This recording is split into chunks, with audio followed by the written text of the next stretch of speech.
Presentations on media's influence on rape culture.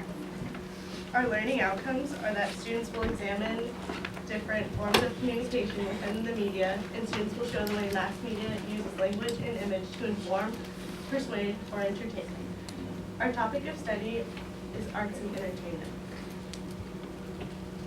So this chart is about teens and their use of social media.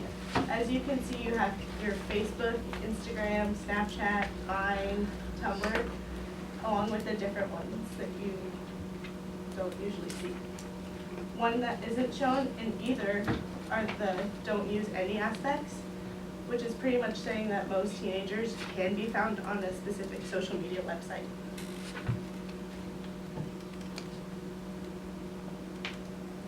Social media is taking over. So social media today is shaping the lives of billions of teenagers today. So instead of writing a letter to someone, you would just update your status or direct message them. And you're usually not alone because you have your followers, your friends, so on and so forth. So 92% of teens go online daily, including 24% who go online constantly.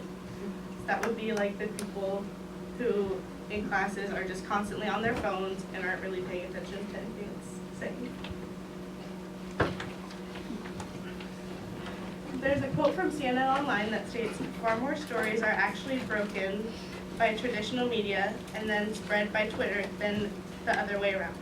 And most online news outlets tweet headlines in their efforts to reach as many platforms as possible."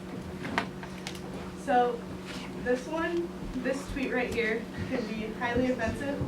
It says, "Going to Africa, hope I don't get AIDS, just kidding, I'm white," which is implying that people like race-wise, they can get a wider audience, but also use humor to, I don't know where I'm going with this. Just go on. Okay, so media can also deal into how people perceive rape. What is rape? The crime typically committed against women, but also against men, which we don't see very often. Another person forcing someone else to have sexual intercourse with them against the offender's will. Synonyms of rape are sexual assault, sexual abuse, and sexual defilement, which all have deeply negative connotations. Think about the news, how often you see rape. It's not something we see very often, but when we do, usually the victim is shown they're pitted against, whereas the offenders they have more information as to what the offenders are doing right in their lives, how their lives can go wrong because of what they've done to the victim. Facts is that more people are raped than we know, and we don't hear about this because it's not something that appeals to the general population, when in reality, every 2 minutes someone is being raped, and 97% of the rapists will go free. So here we have some examples of rape portrayed by men in art. This is found on a blog run by a man. It's typically art on this blog, and it's displayed for the public. Anyone can see it. This is a real piece by Giovanni Belloni, constructed in 1583. The backstory is when the Romans would go into the neighboring town of Sabine, take the women of the men there, which is why we see a man cowering in the corner while the Roman steals his wife, who has a look of despair and sadness, and she's frightened, obviously. They're naked, and that was unique to me, how they were all naked. It's just showing them for who they are. It's supposed to be, this is who they are. This man is a rapist, that man is a coward. This woman doesn't really have a place in society because they were seen so looked down upon. This is not just to say that only men rape, though. 38% of rape victims in the United States are male. 19 to 31% of men who go to college have claimed that they have received some form of unwanted sexual contact, typically female perpetrators, but not always. Usually it's men against men, women against men. On GQ Magazine Online, a website that has many followers, they claim that sexual assault is alarmingly common in the U.S. military. More than half the victims are men. According to the Pentagon, 38 military men are sexually assaulted every day. We never hear about this because government and military doesn't want people to not enlist in the military. So GQ Magazine is appealing to a wide audience of men mostly who are thinking about going into the military, giving them the facts before they make their big decision.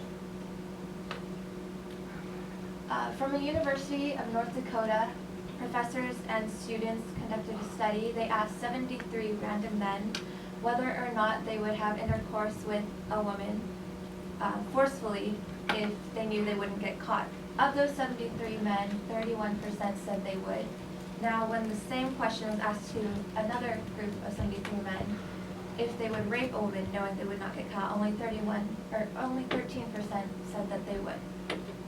So 31% said they would rape a woman knowing that, thinking that they weren't actually agreeing to it, but they were.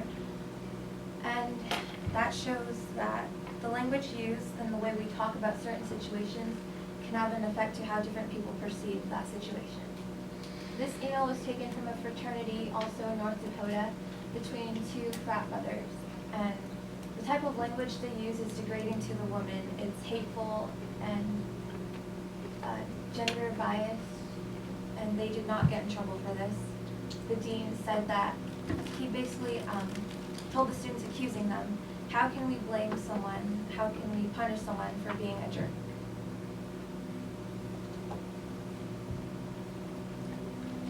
Rape portrayed by a woman in art. So this is from another online art article. It's basically art from museums, art from across the world of women portraying themselves, women in general, and victims of rape. The first one is Peabody. It's made out of wax with beads. And the woman is shown sort of ashamed, hopeless, and embarrassed. The urination behind her is made with beads. And victims of rape, typically when they are being raped, they urinate themselves. It's a habit of fear. The second one is called Saddle by Janine Antoni. It's made out of full rawhide, which if you look in depth, you can almost equate the woman to being an animal. That's how she would feel after being raped.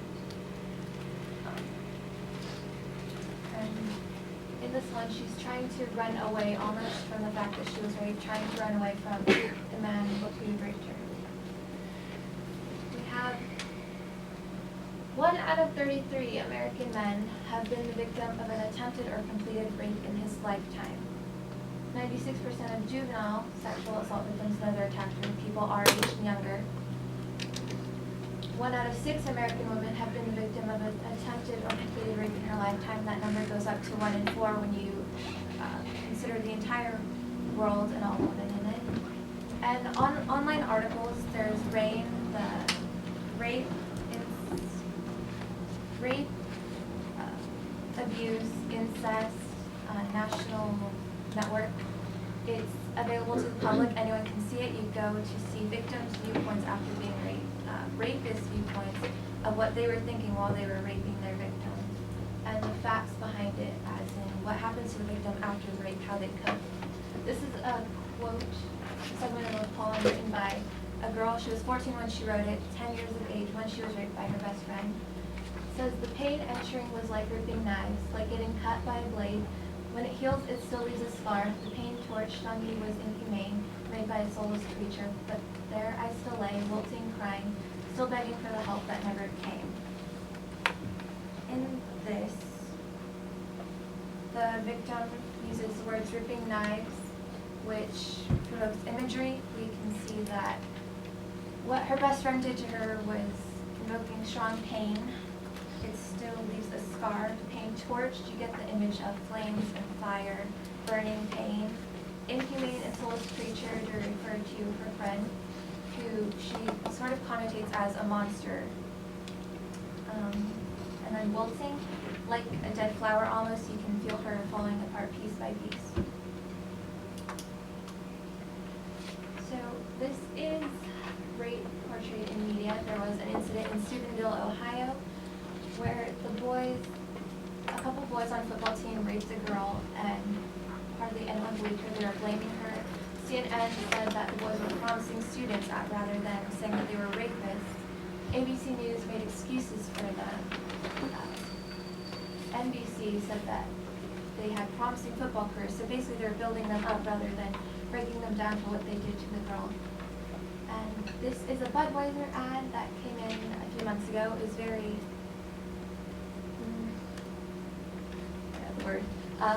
basically it says, perfect beer for removing no from your vocabulary for the night.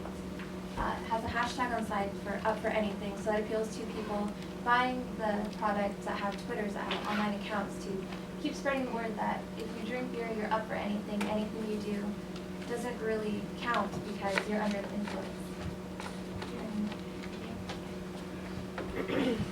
I like it. This is true.